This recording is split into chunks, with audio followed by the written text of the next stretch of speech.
আজকে নিরামিষ সেটা সবাই জানো। তো শাহি পানির মশলা যেটা লুচি পরোটা পোলাও সবটার সাথে চলে যাবে। কড়াতে তেল দিয়ে পনিরের টুকরোগুলো কেটে নিয়ে দিয়ে দিলাম। আর এদিকে চারমগজ কাজু বাদাম পোস্ত জল দিয়ে পেস্ট করে নেব। একটা মিহি পেস্ট করার পর আদা আর কাঁচা লঙ্কা দিয়ে একবার ঘুরিয়ে নেব। এদিকে লাল হয়ে গেছে, পনিরগুলো তুলে নিয়ে জলে দিয়ে দেবো। কড়াতে বাটার দিয়ে গোটা মশলাগুলো একটু থেতো করে আবার দিয়ে দেবো কড়াতে। নাড়িয়ে চাড়িয়ে দিয়ে দেবো বাটা মশলাটা, মিক্সি ধোয়া জলও দিয়ে দেবো আর দিয়ে দেবো তেজপাতা। কষতে থাকো। আর এইদিকে একটা মশলা বানিয়ে নেবো, জিরে গুঁড়ো, ধনে গুঁড়ো, লঙ্কার গুঁড়ো, হলুদ গুঁড়ো, নুন, চিনি। এবার জল দিয়ে মিশিয়ে রাখবো।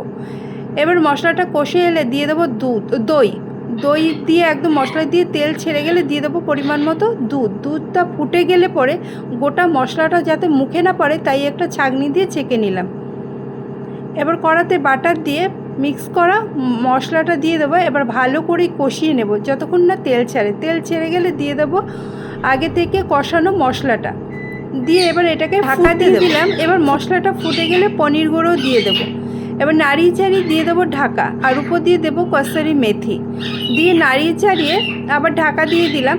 এবার একটু গরম মশলা দিয়ে দেবো, তারপরে আবার নাড়িয়ে চাড়িয়ে ঢাকা দিয়ে দেবো। 5 মিনিট হয়ে যাওয়ার পরে দেখো তেল ছেড়ে দিয়েছে। এবার আবার ঢাকা দিয়ে 5 মিনিট রেখে দেবো গ্যাস বন্ধ করে। দেখো কি সুন্দর হয়েছে শাহি পানির।